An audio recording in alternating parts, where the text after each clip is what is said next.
안녕하십니까, 이진우입니다. 영국에는 왕실이 있는데요, 이름을 윈저 왕실이라고 부르는데 이거는 이름을 중간에 바꾼 거라고 합니다. 역사를 거슬러 올라가 보면 영국 왕실은 혈통은 독일에서 온 독일 혈통이라고 하는데 중간에 자손이 없어서 생긴 일이겠죠. 엘리자베스 여왕 사후에 영국 왕실에 대한 관심이 점점 커지면서 영국 왕실의 역사, 그리고 영국 왕실은 어떻게 운영되는지 같은 다양한 궁금증이 생기지요. 오늘 역사 속 경제 이야기 시간에는 우리가 잘 몰랐던 영국 왕실에 대한 역사적 장면들에 대한 이야기 들어보겠습니다. 지금까지의 경제 발전과 인류의 번영은 자원을 효율적으로 쓰면서 이루어져 왔는데요. 그로 인한 자원의 고갈, 환경 파괴의 문제가 심각해지면서 이제 우리가 자연의 일부로 돌아가는 회복력을 우선시해야 한다는 청사진이 제시되고 있습니다. 오늘 좋은 책 함께 읽어보는 체크리스트 시간에는 이런 내용이 담긴 회복력 시대라는 제목의 책을 읽어보겠습니다. 손에 잡히는 경제 플러스 광고 듣고 시작합니다. 영국에는 우리나라에 없는 왕실이 있죠. 영국 왕실은 독일 혈통에서 시작됐다고 하는데 또 그건 왜 그렇게 된 건지, 왕실은 무슨 돈으로 운영이 되는지 등등 오늘 역사 속 경제 이야기 시간에는 영국 왕실을 둘러싼 역사적 장면들을 살펴보겠습니다. 역사 스토리텔러 썬킴 씨 나오셨습니다. 어서 오세요. 네, 안녕하십니까, 썬킴입니다. 영국 왕실 이야기 하기 전에 네. 야, 지난주 이 시간에 그 우리나라 월드컵, 옛날 월드컵 대표팀, 그렇죠.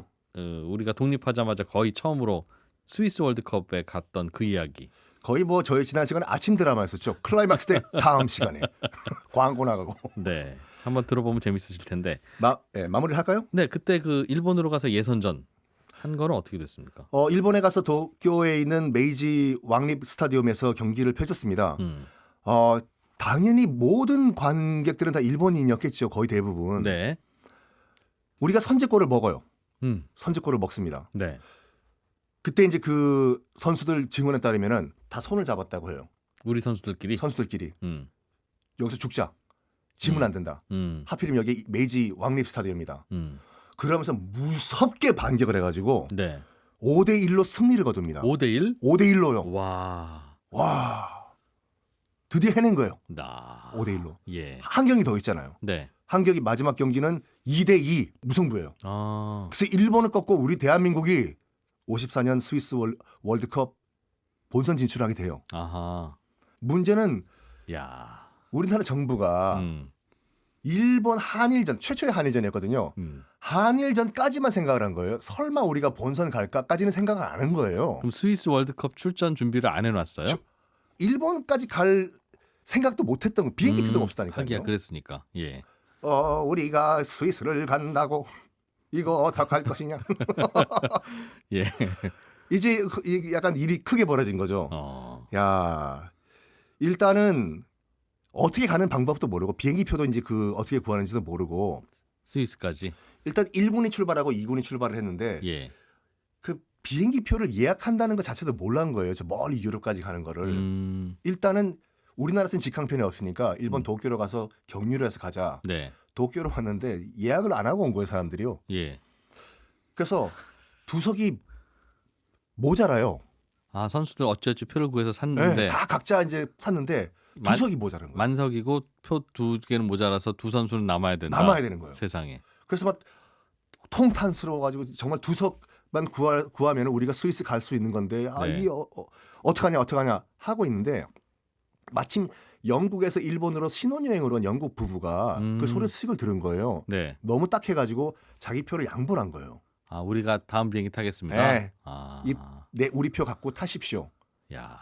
땡큐 베리 마치 해가지고 비행기를 겨우겨우 타서 이제 스위스로 향했는데 직항이 아니었거든요. 네. 태국, 인도, 이탈리아를 거쳐가지고 60시간 만에 도착을 했어요.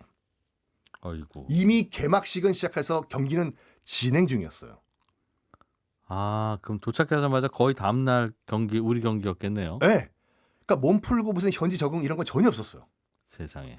그리고 우리가 처음으로 했던 경기 상대가 누구냐면 당시 우승 후보 영순위 헝가리였거든요. 아, 그 당시엔 헝가리가 축구를 헝가리 잘했어요? 최고였어요. 그러니까 헝가리와 지금 막 전쟁을 끝낸 폐허가 된 국가에서 온 저 무슨 뭐 어디 대한민국 네. 그 당시 이제 외신 기자들은 한 20대 0으로 질 거라고 예측을 했거든요. 네. 깜짝 놀랐어요. 일단 경기 결과만 말씀드리면 우리가 9대 0으로 졌거든요. 네. 그러니까 9대 0으로 졌는데 아까 말씀드린 것 같이 외신 기자들은 깜짝 놀란 것이 9대 0으로 헝가리를 막았다. 9골밖에 안 줬다. 9골밖에 안 줬다. 그리고 처음 그 전략은 뭐였냐면은 전원 수비였어요. 네. 한 골도 주지 말자. 그래서 헝가리 측에서 당황을 한 거예요. 공격을 안 하니까 뭐야 이거. 전원이 다 골대 앞에서 약간 예전에 그 주성치가 났던 소림 축구 같이 예. 와라. 우리 쿵으로 장풍으로 맞겠다. 야. 이러니까 이 전반전까지 한 골을 못 넣으니까. 헝가리가 네. 세상에. 이거 뭐 여기 뭐냐. 여기에 그 당시 감독이 자존심이 상한 거예요. 야 풀어라. 스크럼 풀어. 지는 건 우리가 확실하다. 근데 지금 고국 동포들이 우리를 바라보고 있잖냐. 네. 지는 건 확실한데 창피하게 우리가 그냥 갈 수가 있겠냐. 한 골이라도 넣자 우리. 한 골. 가자. 그래서 그때 스크럼을 풀고 돌진한 거예요. 그랬다가 9대 0. 9대 0. 근데 그 소식을 듣고 이제 깜짝 놀란 거예요. 그 당시 이제 그 스위스의 축구 팬들이나 다른 이 축구 팬들이 와, 저 신고 뛰는 게 이제 목재 축구 아니야? 지금 전쟁 6개월 전에 끝난 그런 국가 선수라면서 네. 60시간 걸려오고 와. 그 소식을 숙소도 겨우 잡았어요. 노숙할 뻔했거든요. 네. 그래가지고 대한민국 선수단이 묵고 있던 그런 그 선수 숙소죠. 네. 거기에 찾아가가지고 정말 잘 싸웠다. 뭐 돈도 주고 현물도 주고 선물도 주고 먹을 것도 주고 다음 경기 잘하라. 야. 스위스 월드컵의 감투상. 그렇죠. 뭐 다음 경기는 이제 터키와도 이제 그 우리가 5대 0인가 7대 0인가로 졌고 네. 돌아왔지만 정말 잘 싸웠던 우리나라 최초의 월드컵 참가기였습니다. 야. 출전보다 그 도착이 어려웠던. 개막식 이후에 도착을 했다니까요. 60시간 걸쳐가지고. 그랬었던 나라였군요, 우리가. 그렇지만 그랬던 나라가 예. 지금 뭐 이번 카타르에서도 잘할 거예요. 그러겠죠? 파이팅! 파이팅! 영국 왕실 이야기로 넘어가 보죠. 왜냐면 영국과 또 월드컵은 또 연결이 되니까. 그렇죠. 축구니까. 축구 종주국. 네. 영국에는 예전에 우리나라도 왕이 있었으니까 영국에도 당연히 예전에는 왕이 있었을 것 같아요. 지금도 왕이 있는 게 좀 생소하긴 하지만 우리 입장에서는. 우리가 참 그때 대한제국이 문을 안 닫고 계속 지금까지도 대한제국이 있다고 하면 참 어색할 거예요. 지금도 왕이 있을 수도 있겠죠. 경복궁에 황제가 살고 황족들은 뭐 가만히 놀면서. 근데 그런 거라면 우리나라 정서로는 없앴을 것 같습니다. 그렇죠. 네. 왕립학교 따로 있고 막 이러면은. 우리는 그런 거는 또 가만히 못 보죠. 굉장히 어색할 거예요, 진짜. 매년 왕을 시험으로 뽑는 한이 있어도 4년에 한 왕이 번씩. 정 필요하면 매년 뽑긴 뭐 하겠으나 5년 단임으로. 네, 그거는 못할 것 같습니다. 영국이 이제 입헌군주제인데 뭐 입헌군주제라는 건 절대군주제와는 약간 뭐 다 아시겠지만 헌법으로 이제 왕의 그 권한을 제한을 하는 거지 않습니까? 그 영국 같은 경우에는 영국인들에게 물어보면 이런 식으로 대답을 하더라고요. 그러니까 자기는 그 이제 그 존경하는 게 아니라 약간 그 한국으로 치면은 인간 문화재 정도로 본대요. 그런 느낌으로. 그러니까 자기를 통치하는 왕으로는 안 본다. 이거인데 그 영국 지금 현재 찰스 3세죠. 네. 영국 현재 윈저 왕실은 독일 혈통이에요. 윈저 왕실이라는 건 또 뭡니까? 지금 현재 영국 그걸 왕실. 윈저 왕실이라고 불러요? 그렇죠. 네. 독일 혈통이거든요. 어쩌다 그렇게 됐어요? 1714년에 예. 요건 잠깐 복잡할 수도 있는데 요거까지 말씀드리고 앤 여왕이라는 여왕이 후사가 없이 사망을 합니다. 영국에서 1714년. 예. 당시 이제 영국 왕실의 전통 규율이 뭐였냐면 왕은 무조건 개신교 신자이고 성동매니까. 네. 두 번째 무조건 영국 왕실의 피가 조금이라도 섞여야 된다. 이 두 가지 조건을 부합을 해야 돼요. 네. 그 당시 앤 여왕이 후사가 없이 죽었잖아요. 족보 갖고 와라. 보니까 영국에는 없어요. 아 그래요? 그 위스턴에서 또 갈라졌던 친척 중에도. 근데 약간 정치적으로 약간 여러 가지 고려가 있었겠죠. 가장 가까운 거 찾아라. 네. 가장 가까운 그런 그 반개 왕실 혈통을 찾아보니까 네. 독일 하노버 공국의 예. 왕이 영국 피가 섞인 거예요. 아 그럴 수 있죠. 그래서 당시 이제 독일 하노버를 통치하던 그런 왕이 게오르그 왕이었거든요. 네.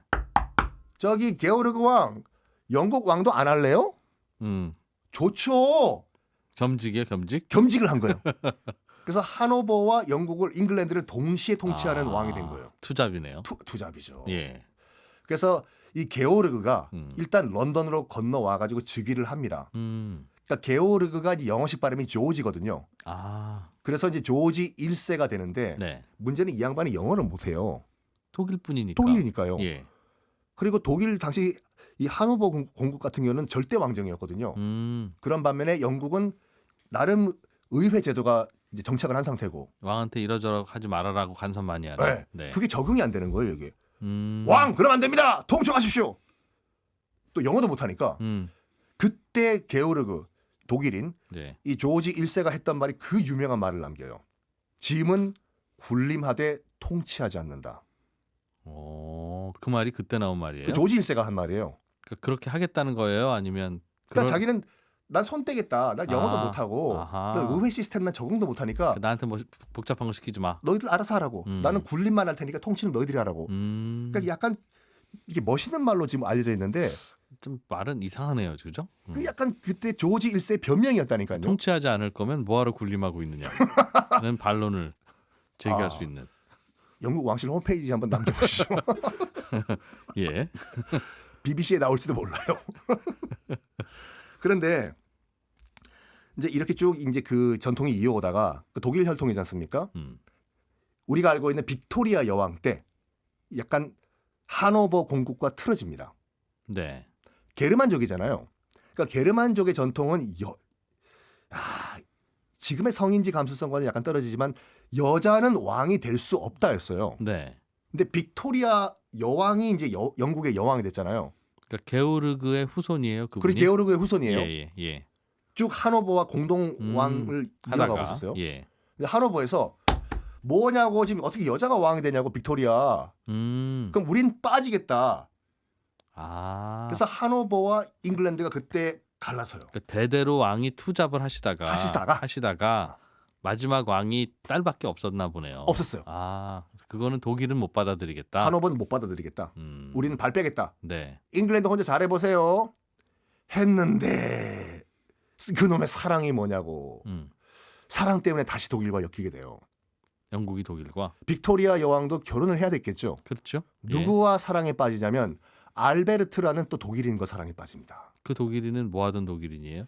작센 코브르크 고타라는 또 귀족 집안의 또 아들내미였어요. 독일에 있는 어떤 귀족 집안에. 작센 지방의 예. 귀족 아들이었어요. 이 사랑 가지고 참 사랑 믿으세요? 그럼요. 사랑은 그냥 어느 날 갑자기 오는 거죠. 충분히 이해합니다. 사모님이 이 방송 듣고 계시나 봐요. 예.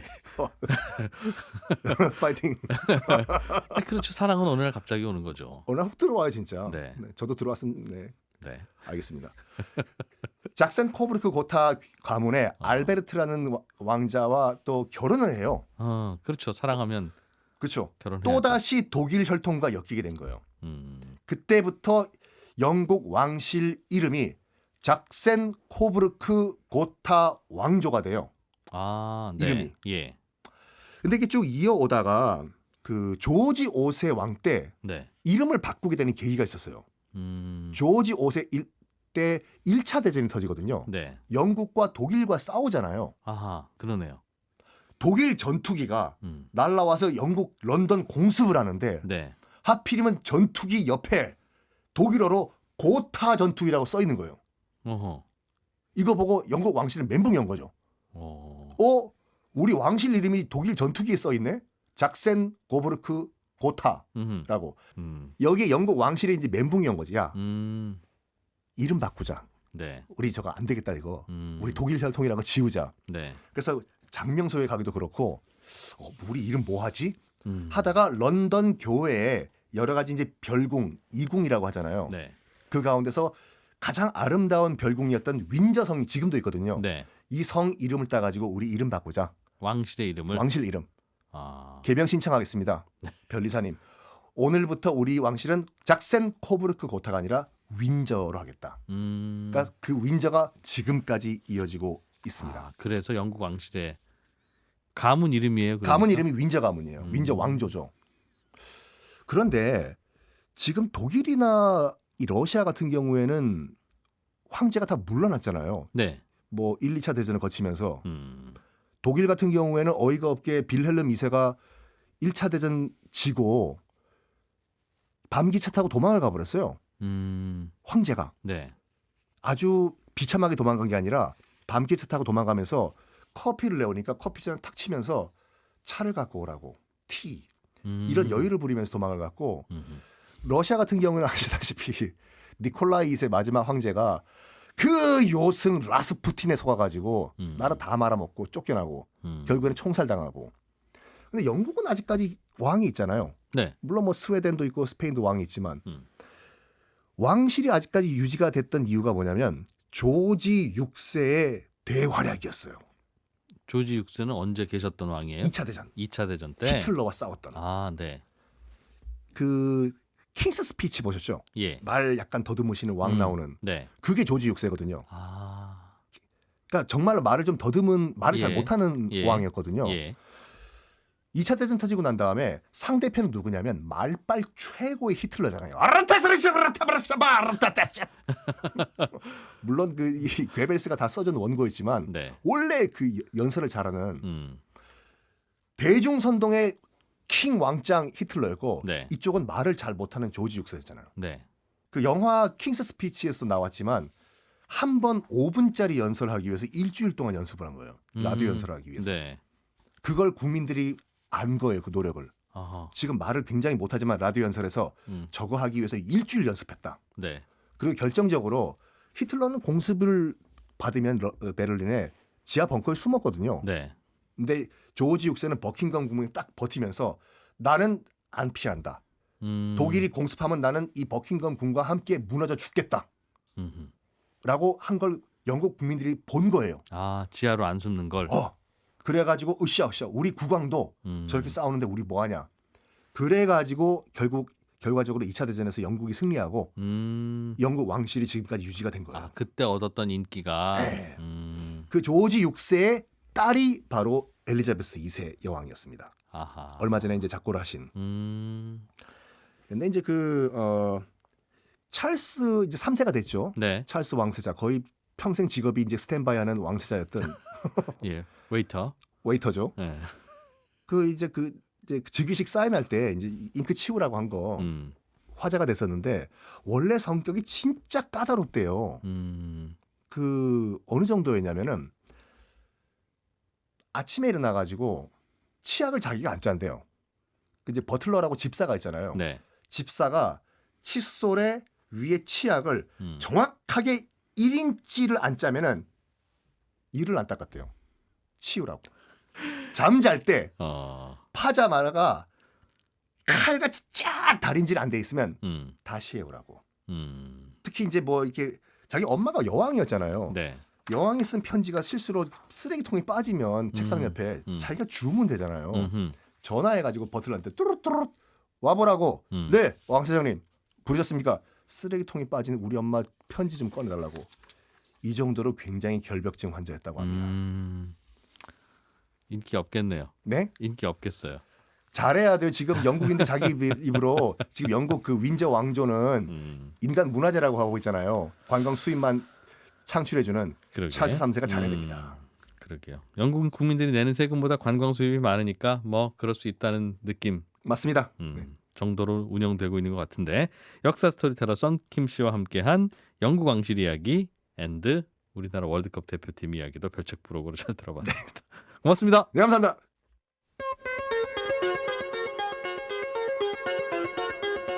네, 1부 여기서 마무리하고 저희는 2부에서 바로 돌아오겠습니다.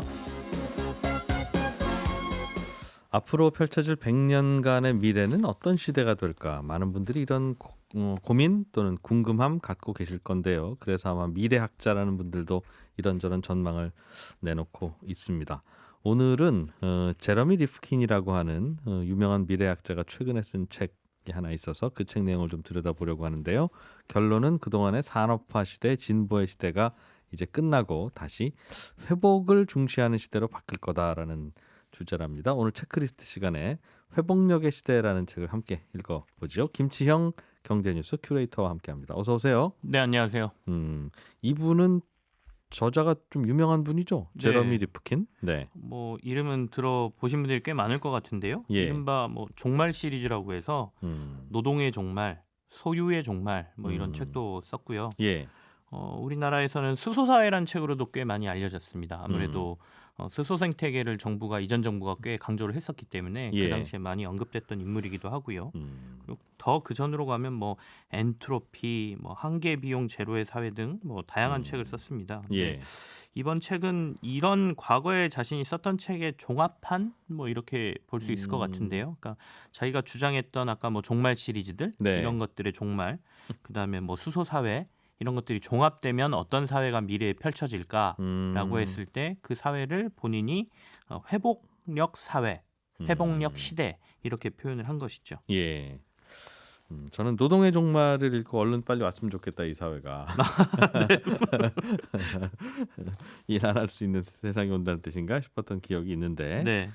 전반적으로는 앞으로는 회복력 시대라고 정의되고 설명되는 시대가 펼쳐질 것이다. 그런 뜻입니까? 이 책에서는 2040년쯤 그러니까 우리가 산업혁명 이후에 한 250년간 어떻게 보면 진보의 시대를 살아왔다라고 하면 네. 이 시대를 이렇게 구분하고 있습니다. 그러니까 산업혁명 이후는 진보의 시대, 그리고 이제 2040년 이후를 회복력 시대 이렇게 얘기를 하고 있거든요. 그러니까 아까 산업혁명 이후의 시대를 진보의 시대라고 평하면서 가장 이 시대의 핵심은 효율성에 초점이 맞춰진 사회다.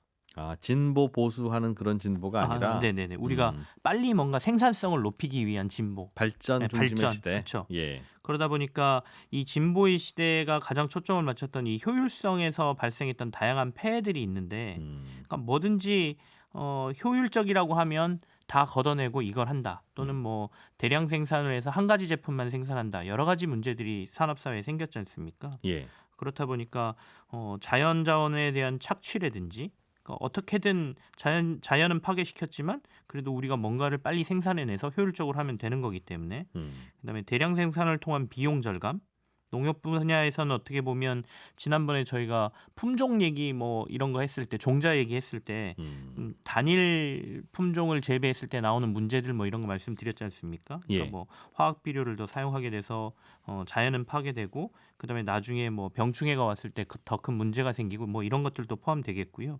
제조업에서는 기계와 그러니까 로봇이 투입되면서 자동화가 되긴 했지만 어떻게 보면 노동자들은 아까 뭐 노동의 종말이라고 표현했지만 노동자들은 사라지고 노동자들이 사라지면서 소비가 또 사라지는 뭐 이런 현상이라든지 뭐 여러 가지 문제들이 나타나고 있는데 이것들을 약간 되돌리는 현상의 사회 그게 이제 회복력 시대다 이렇게 얘기를 하고 있죠. 그렇군요.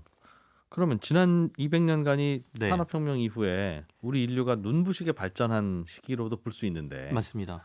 그게 되돌려지는 거면 다시 산업혁명 이전으로 돌아가서 농사나 짓고 물론 환경 파괴는 없겠으나 자연으로 돌아가자는 얘기는 아니에요. 이 사람이 주장하고 있는 게 우리가 자연으로 돌아가는 그러니까 진보라고 했으니까 퇴보의 시대를 의미하는 건 아니고요. 예. 그러니까 뭐 여러 가지 표현을 써놨는데 회복력 시대는 생산성에서 재생성이 강조되는 시대로 가는 거고 소유가 중심이었다면 접근권이 중심인 사회로 가는 거고 그다음에 판매자와 구매자 시장에서 공급자와 사용자 네트워크 시장으로 옮겨가는 거고 예. 수직 통합형 규모에서 수평 통합형 규모의 경제로 가는 거고 그리고 뭐 뒤쪽으로 가면 그 세계화에서 세방화라는 표현을 쓰거든요. 세방화. 예, 그러니까 세계화에서 세방화로 가는 건데 세방화라는 거는 세계화와 지방화의 정점이 같이 발전하는 시대를 여기서는 세방화라고 영어로는 합니다. 글로컬라이제이션이라고 표현했네요. 네, 맞습니다. 그리고 소비 주권에서 환경 책임주의로 가는 거다. 뭐 이렇게 얘기를 하고 있는데 지금 뭐 우리가 인터넷 환경이 잘 돼 있고 다양한 네트워크가 만들어져 있고 또 가상자산이라 그래서 블록체인이라는 여러 가지 뭐 약간 분권화된 사회를 추진하는 세력들도 있지 않습니까? 예. 그러니까 이런 기반들이 완성이 되면 우리가 그것들을 활용했을 때 지금의 폐해들을 많이 회복할 수 있는 그런 시대가 나올 것이다 이렇게 얘기하니까 이게 퇴보를 의미하는 건 아닙니다. 그러니까 과거로 돌아가는 게 아니라 환경을 좀 덜 해치고 네, 생산을 좀 덜 하고 자원을 덜 쓰면서도 발전을 할 수 있고 삶을 네. 누릴 수 있는 그런 기술이나 방향이 더 중요해지는 네. 예를 들면 어떤 이야기들 좀 하고 있어요? 일단은 이런 시대가 나타날 수 있다는 근거와 우리가 가야 되는 이유를 설명을 하고 있는데요. 예. 거기에서 이번에 코로나19 때 우리가 느꼈던 여러 가지가 우리가 아마도 회복력 시대로 갈 수밖에 없는 여러 가지를 말해준 것이다라고 얘기하거든요. 그러니까 효율성을 추진하면서 우리가 글로벌로 이렇게 여러 가지 생산 네트워크를 깔아놓은 것들이 반도체 부족 문제라든지 아니면 가짜스럽게 마스크가 필요한데 마스크 생산이 안 된다든지 이런 문제들을 뼈저리게 겪었지 않습니까? 예. 그러니까 회복력 시대에는 그렇게 다 분산시켰던 것들을 그러니까 어떻게 보면 다시 온쇼어링이라고 하죠. 그러니까 해외로 내보냈던 공장들을 다시 자국으로 돌려오게 하고 뭔가 문제가 생겼을 때 다 같이 생산할 수 있는 그러니까 약간의 노동의 중복이 있더라도 같이 생산할 수 있는 그런 사회가 될 거다라고 얘기를 하고 있고요. 그리고 여기서 한 발 더 나가면 그러니까 아까 자원의 착취를 이제는 더 이상 하지 않는 세대로 갈 것이다. 이미 첫 발은 디뎠고 탈탄소화를 지금 전 세계가 추진을 하고 있지 않습니까? 그래서 태양광하고 풍력에 대한 얘기를 굉장히 많이 하고 있습니다. 그래서 결국에는 태양광 풍력이 모든 곳곳에서 아마 에너지를 생산하게 될 텐데 이거는 에너지의 분권을 만들어낼 것이다. 그러니까 커다란 원전에서 또는 지역적인 한계가 있는 석탄의 에너지를 쓰는 게 아니라 뭐 중동에서만 생산되고 그러지 않습니까? 바람개비 하나만 있으면 전기가 만들어지니. 네, 그러니까 우리 집에서도 만들어지고 예. 조금 더 큰 바람개비가 저쪽 언덕 위에서도 만들어지고 그런 것들이 다 분산돼 있는 에너지의 분산 사회가 온다라면 권력도 분산될 거라고 보는 것이죠. 에너지가 집중된다고 권력이 집중되고 에너지가 분산된다고 권력이 분산되는 건 아니지 않나요?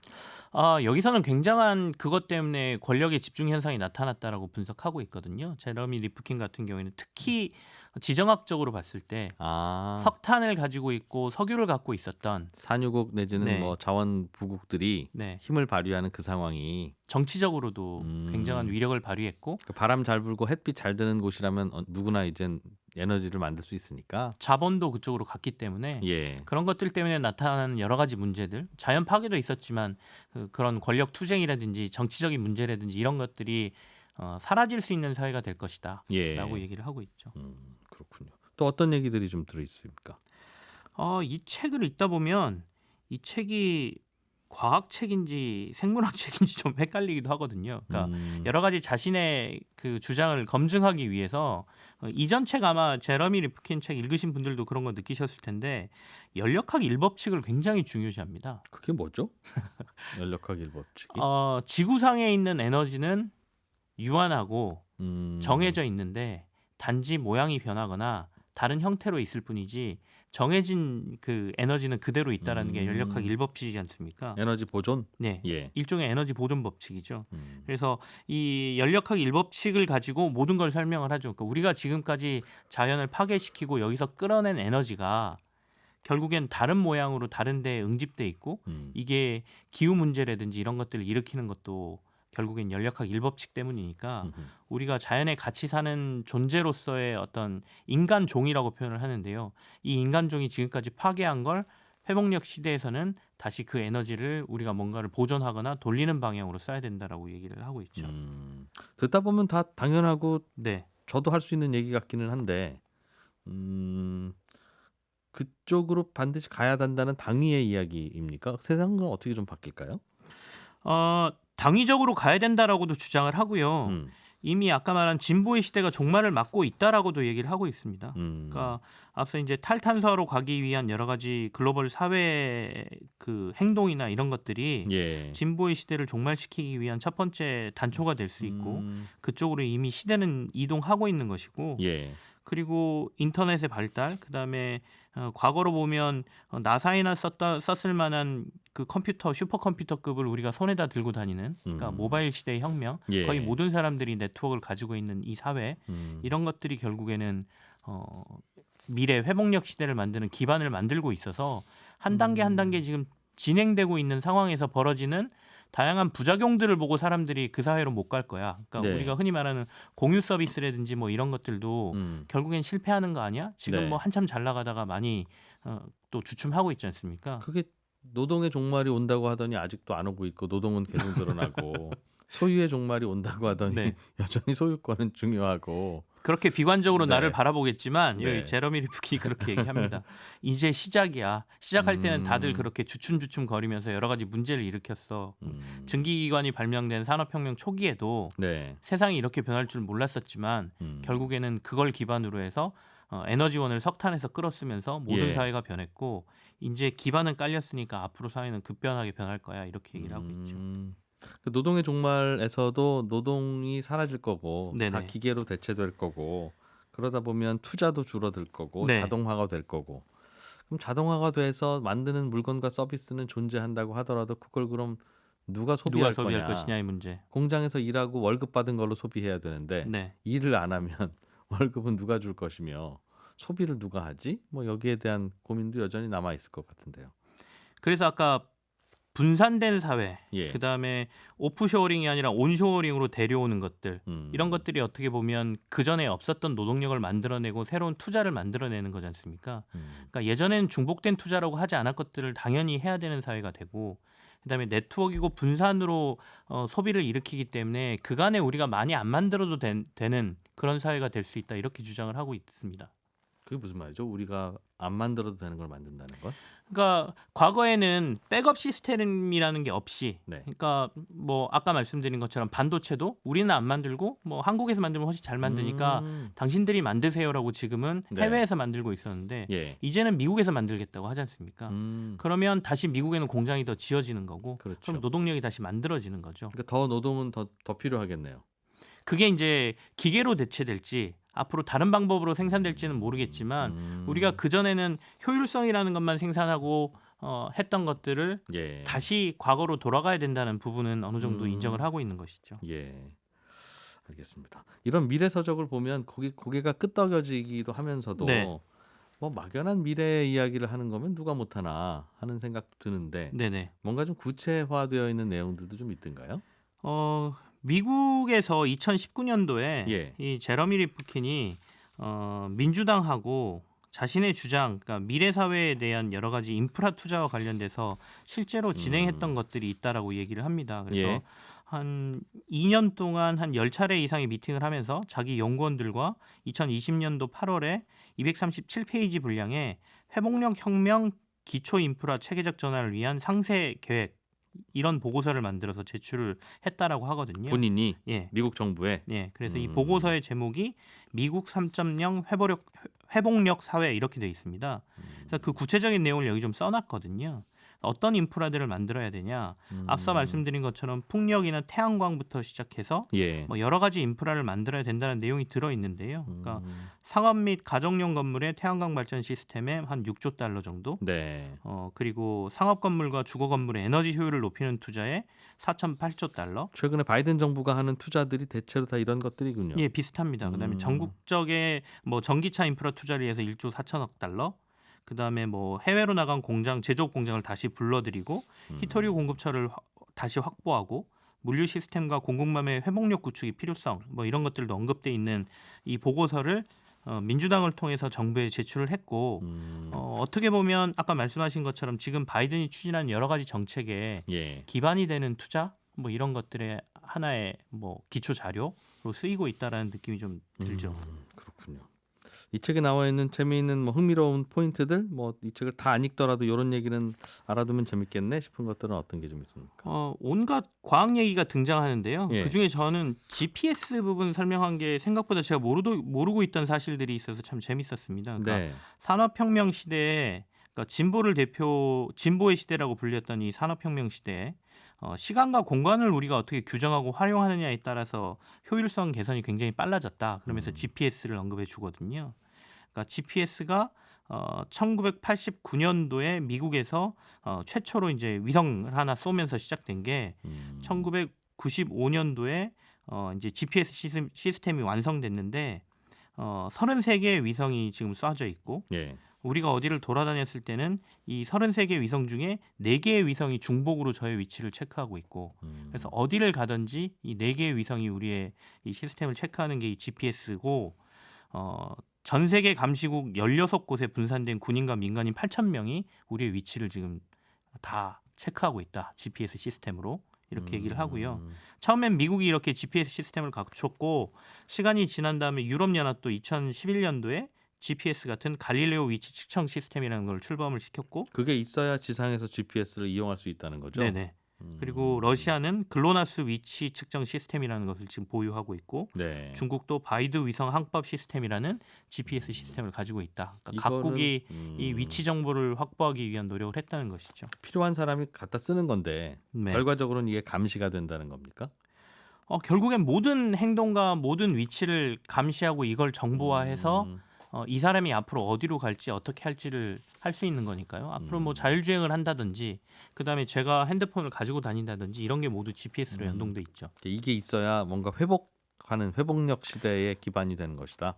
회복력 시대를 설명하기 위해서 GPS가 나온 건 아니고요. 예. 그러니까 진보의 시대에서 산업혁명 시대에서 우리가 어떤 것들을 먼저 선점하고 개발해 왔느냐를 설명하면서 이 GPS 설명이 나왔는데 이 GPS 설명이 좀 그렇군요. 재밌었다. 그래서 제가 소개를 드렸던 겁니다. 예. 한 가지 정도 더 들을 수 있을 것 같습니다. 인간은 아까도 말씀드렸지만 결국엔 자연과 교류하면서 산다라고 하면 생물학 얘기가 나오거든요. 예.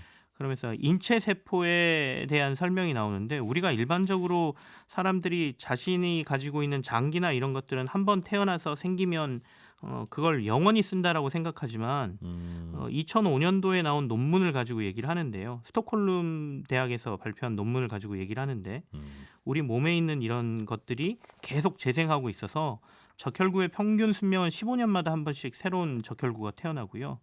위장을 감싸고 있는 세포는 5일 만에 교체되고 뼈와 파골 세포는 2주마다 교체되고 뭐 기관 세포는 1, 2개월마다 교체되고 그래서 우리의 몸이 계속 새로워지고 있다. 이게 외부하고 소통하는 것이고 자연하고 결국엔 소통을 하지 않으면 인간은 안 된다. 뭐 이렇게 설명하기도 합니다.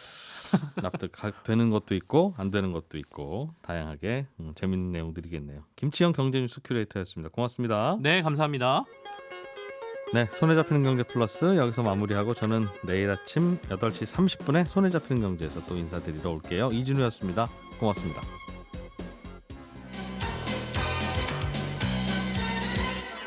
더 깊고 더 재미있는 경제 이야기 이진우의 손에 잡히는 경제 플러스.